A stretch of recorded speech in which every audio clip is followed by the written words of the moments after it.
Komisi Kejaksaan jenguk jaksa korban penyerangan. Presiden Prabowo beli 3 sapi kurban di Binjai. Cimpatuang jajanan tradisional khas Karo.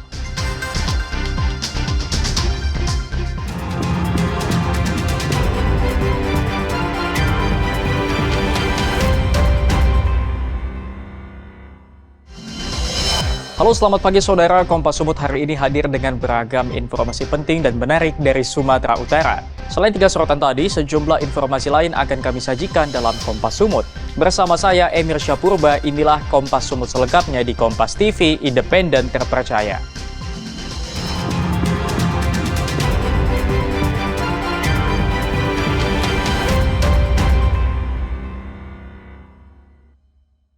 Saudara, Komisioner Komisi Kejaksaan menjenguk jaksa Kejari Deli Serdang yang menjadi korban penganiayaan di Kabupaten Serdang Bedagai. Komisioner Komisi Kejaksaan menekankan pentingnya pengawasan jaksa.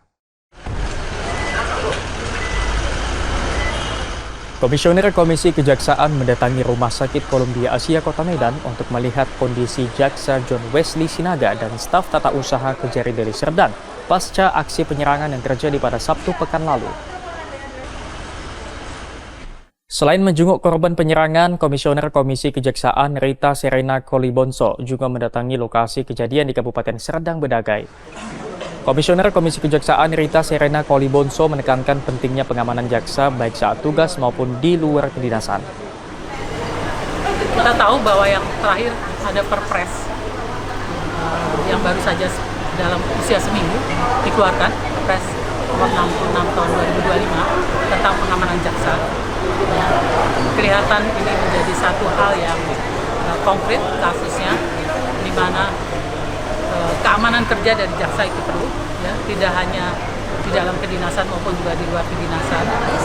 Dan sementara penyelidikan atau penyidikan berlangsung, kami juga berharap bahwa pengamanan ini menjadi pengalaman yang sangat berharga karena Sebelumnya, John Wesley Sinaga, jaksa yang bertugas di Kejaksaan Negeri Deli Serdang, dan Ancensio, staf tata usaha di Kejaksaan Negeri Deli Serdang, diserang oleh 2 pelaku dengan menggunakan senjata tajam saat berada di ladang sawit di Dusun 2 Desa Perbahingan, Kecamatan Kotarih, Kabupaten Serdang Bedagai.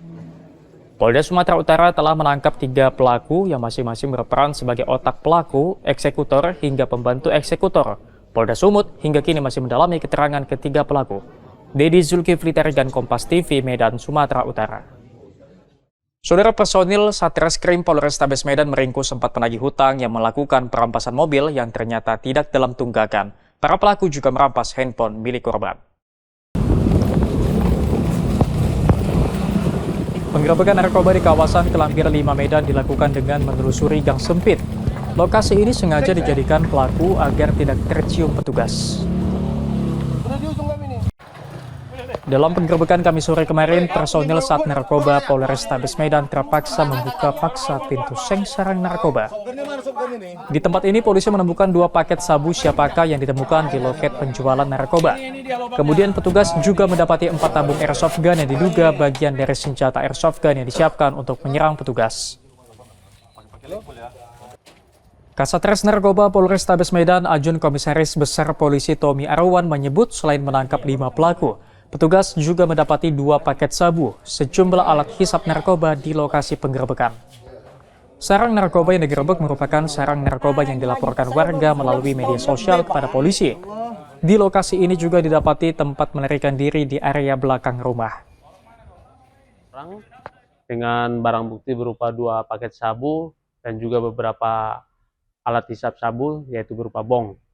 Dan ini merupakan langkah dari Satuan Narkoba Polrestabes Medan yang secara tegas menyatakan perang terhadap peredaran narkoba, dan kita senantiasa serius terhadap informasi-informasi yang diberikan oleh masyarakat dan kita tindak lanjuti.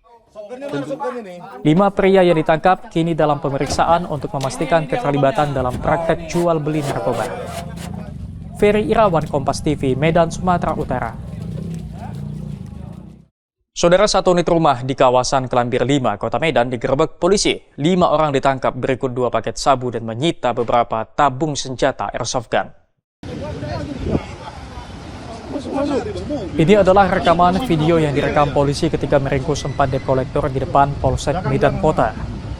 Awalnya pelaku yang keseluruhannya berjumlah 7 orang, mereka hendak merampas mobil yang dikemudikan seorang dokter wanita di Jalan Stadion Medan. Menurut para pelaku, mobil yang dikendarai korban dalam tunggakan leasing. Padahal menurut korban, mobil yang dikendarai sudah lunas sehingga perdebatan antara pelaku dan korban pun terjadi. Korban pun meminta agar menyelesaikannya ke kantor polisi yang tak jauh dari lokasi kejadian. Namun saat korban merekam peristiwa yang dialaminya, pelaku justru merampas handphone milik korban dan akan melakukan pengerusakan. Polisi yang mengetahui kejadian ini lalu menangkap 4 pelaku dan dibawa ke Polrestabes Medan.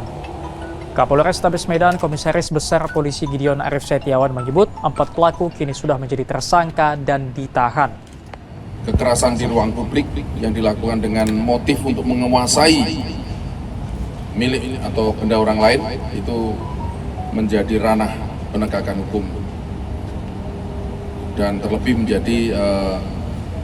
menjadi konsen dari kita untuk melakukan penegakan hukum. Keempat pelaku dijerat dengan pasal berlapis mulai dari pencurian yang disertai dengan kekerasan hingga pasal pengancaman. Ferry Irawan, Kompas TV, Medan, Sumatera Utara. Presiden Prabowo beli 3 sapi kurban di Binjai, saksikan usai jeda.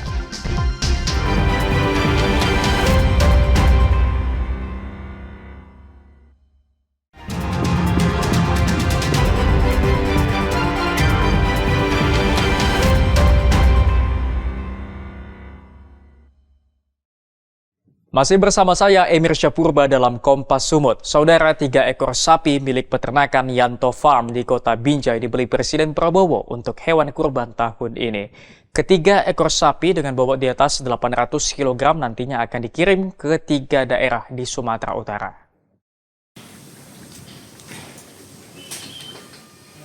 Tiga ekor sapi yang dibeli Presiden Prabowo untuk hewan kurban tahun ini dari jenis yang berbeda-beda. Yang pertama, sapi jenis pegon yang merupakan persilangan Brahman dengan simental.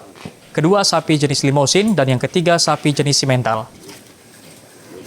Ketiga sapi dari peternakan Yanto Farm nantinya akan didistribusikan ke Kota Binjai, Kabupaten Pakpak Barat, dan Kabupaten Humbahas. Peternak asal Kota Binjai mengaku tidak menduga jika sapinya terpilih menjadi hewan kurban dari Presiden Prabowo. Di tahun 2022. Alhamdulillah di tahun ini ada sebanyak 3 ekor sapi presiden pembelian di kandang kami. Alhamdulillah. Berhubung tahun saat ini, tahun 2025 ini berbeda dengan tahun semalam. Tahun 2025 ini sepertinya ketetapan presiden untuk sapi kurban agak beda, menambah populasinya. Yang tahun 2024 kemarin itu satu provinsi 1 ekor, di tahun 2025 ini bisa mengajukan 1 kabupaten kota bisa mengusulkan 1 ekor. Jadi setiap provinsi seperti di Sumut ini ada 34 kabupaten kota, jadi ada 34 usulan sapi presiden. Alhamdulillah dari kandang kami terpilih 3 ekor untuk menjadi sapi presiden. Peternak sapi yang dibeli Presiden Prabowo mengucapkan terima kasih dan mendukung program ketahanan pangan untuk mensejahterakan para peternak sapi. Dedi Zulkifli Tarigan, Kompas TV, Binjai, Sumatera Utara. Saudara, terdorong rasa prihatin dengan pendidikan anak-anak pesisir, sekelompok mahasiswa dan pelajar membuka sanggar rumah edukasi di Desa Bagan Percut, Kabupaten Deli Serdang. Di sini anak-anak putus sekolah diajarkan membaca dan menulis. Sebuah bangunan terbuka tanpa dinding di Dusun 19, Desa Bagan Percut dijadikan sanggar rumah edukasi anak pesisir. Di sini ratusan anak-anak yang mayoritas putus sekolah berkumpul untuk belajar membaca dan menulis di setiap akhir pekan. Tidak hanya anak-anak putus sekolah, sejumlah siswa sekolah dasar yang membutuhkan pendampingan dan pembelajaran ikut menjadi peserta. Sanggar Rumah Edukasi Anak Pesisir yang dibangun pada Juni tahun 2022 berawal dari keprihatinan sejumlah relawan yang terdiri dari mahasiswa dan pelajar melihat banyaknya anak-anak di pesisir yang minim literasi. Untuk semakin menarik minat anak-anak, sesekali para relawan mengajak anak-anak untuk berdiskusi atau belajar membaca di atas kapal milik nelayan. Tujuannya untuk meningkatkan literasi dan minat baca untuk anak-anak pesisir, karena di pesisir ini masih banyak anak-anak yang tidak peduli, yang masih kurang untuk membaca dan literasinya sangat rendah, sehingga mereka lebih memilih untuk bekerja atau mencari ikan daripada membaca atau belajar. Warga di sekitar Sanggar Rumah Edukasi Anak Pesisir mengaku sangat terbantu dalam meningkatkan kemampuan pendidikan anak-anaknya. Beberapa anak didik di Sanggar Rumah Anak Pesisir ini bahkan mampu meraih prestasi membanggakan di sekolah. Perubahannya anak ini asal mau belajar datang. Perubahannya itu aja lah. Dia mau belajar perubahannya. Oh, berarti niat belajarnya makin Ada, tinggi ya? makin tinggi belajarnya itu. Dan ibu pun ranking juga dapat Iya, juara. juara dari kelas 1 SD sampai kelas 5 SD. Alhamdulillah belajarnya makin ada sanggar ini makin maju belajarnya. Warga dan relawan berharap pemerintah dapat memberi perhatian untuk memberikan bantuan berupa buku bacaan atau fasilitas belajar mengajar. Dedi Zulkifli Terigan, Kompas TV dari Serdang, Sumatera Utara. Saudara, lahan tak produktif seluas 60 hektar di Desa Runding, Kabupaten Mandailing, Natal disulap menjadi lokasi agrowisata. Kini desa yang berada di pinggir perbukitan ini selalu ramai dikunjungi wisatawan, terutama di saat musim panen.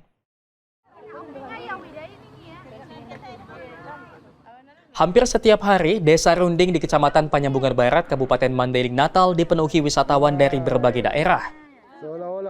Di desa yang terkenal dengan agrowisata buah ini, pengunjung dapat memanen aneka buah seperti buah lengkeng, rambutan, alpukat, hingga durian yang tumbuh subur di lahan-lahan milik warga di desa ini. Desa kecil di pinggiran perbukitan ini sukses menjadi tujuan agrowisata setelah salah seorang petani Azwar Pulungan mengembangkan lahan tidur milik keluarganya seluas 15 hektar menjadi kebun buah terintegrasi sejak 7 tahun lalu.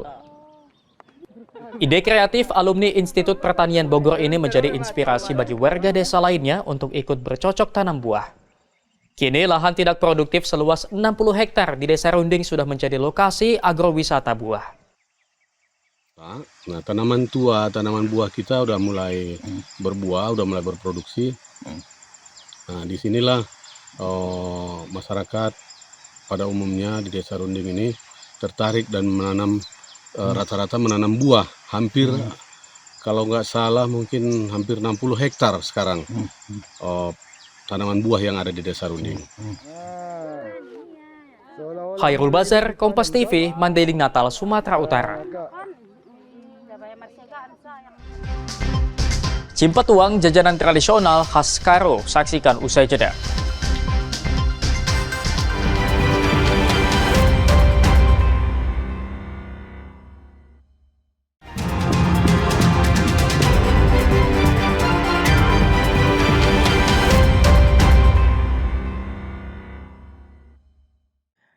Masih bersama saya Emir Syapurba dalam Kompas Sumut. Saudara, jika tengah mengunjungi kota wisata Brastagi di Kabupaten Karo, tak ada salahnya mencicipi cimpatuang, jajanan tradisional yang memiliki rasa gurih dan sedikit pedas. Dulunya cimpa hanya disajikan pada saat acara adat Karo. Di tengah arus modernisasi, cimpatuang, salah satu jajanan tradisional khas Karo, masih terus bertahan. Berbahan baku kelapa dan lada hitam, cimpatuang masih menjadi pilihan bagi masyarakat Karo atau wisatawan yang mengunjungi kota Brastagi. Rasanya yang gurih dengan sensasi pedas menjadikan jajanan ini cocok di kota Brastagi yang memiliki hawa dingin. Untuk dapat menikmati cimpatuang ini cukup datang ke Tugu Kol kota Brastagi. Cimpatuang dijual Rp10.000 untuk satu porsinya. Salah seorang pelanggan cimpatuang mengaku menikmati cimpatuang seakan mengingatkan memorial pada masa lalu. Aku itu beli cimpa karena dulu kecil seringkali aku dulu makan ini karena khas Karo ini dulu kan.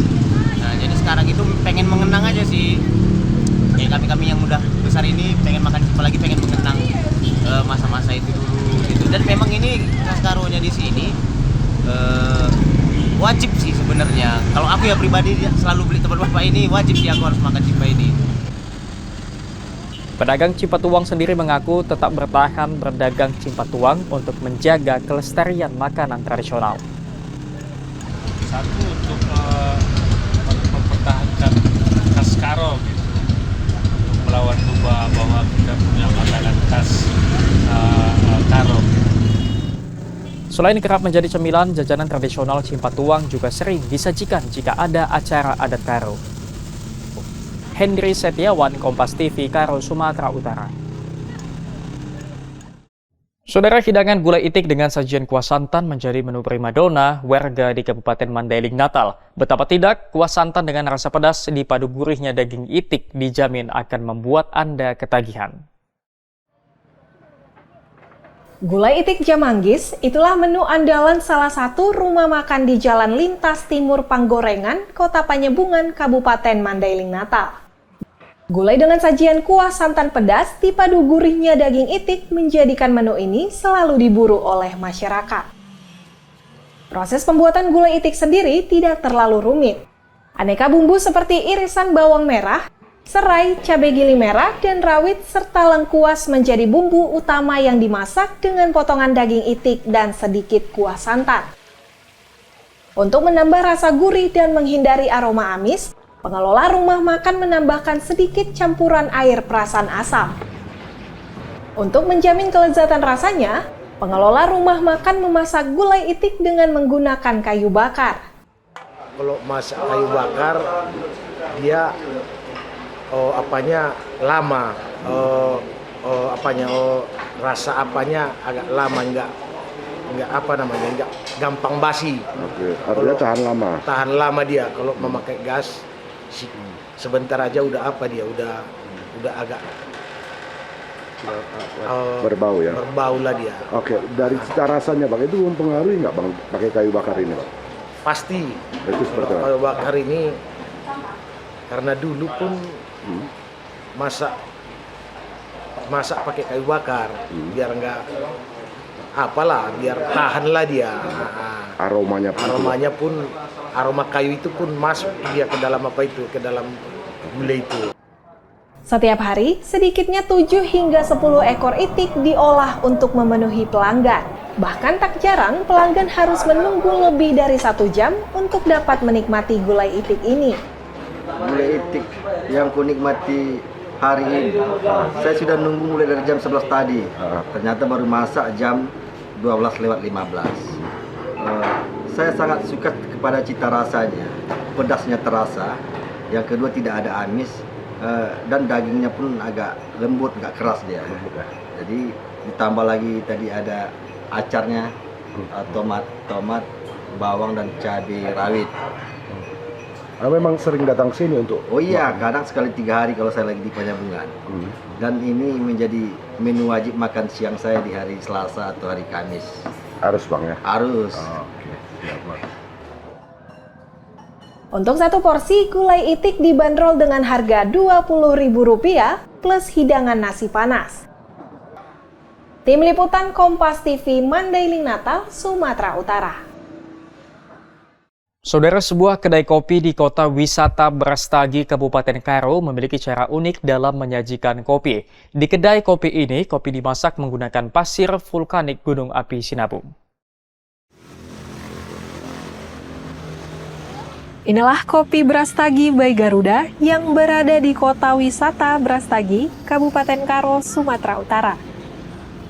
Kopi ini disajikan menggunakan media pasir sebagai alat pemanas atau disebut kopi pasir.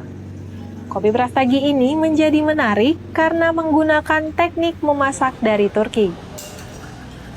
Pasir yang digunakan juga cukup unik. Biasanya, kopi pasir menggunakan pasir pantai.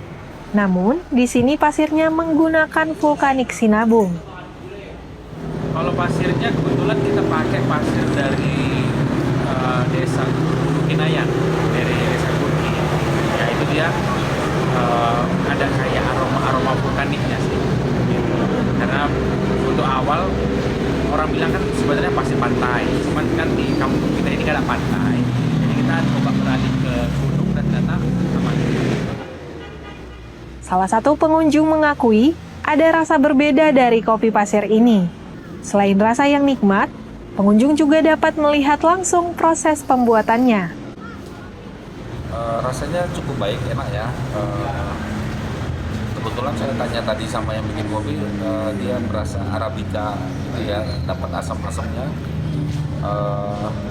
Ya bagus lah untuk kopi ya dari daerah kita cukup bagus, cukup enak ya. Saya bandingkan sama kopi-kopi yang mungkin sudah pernah saya minum, ini rasa enak ya. Pak, tadi kan melihat dimasak dengan pasir nih Pak. Iya. Baru pertama kali lihat atau seperti apa nih Pak kalau khusus itu? Kalau yang langsung baru sekali ini saya lihat. Biasanya kan dari video, dari ini ya. Konsep kopi unik ini diharapkan menjadi daya tarik bagi dunia wisata di Kabupaten Karo. Tim Liputan Kompas TV Karo, Sumatera Utara. Sampai di sini Kompas Sumut hari ini. Anda bisa menyimak video tayangan kami di kompas.tv atau menyaksikan secara langsung via streaming di kompas.tv/live. Kami undur diri, tetap saksikan rangkaian program berita di Kompas TV, independen terpercaya.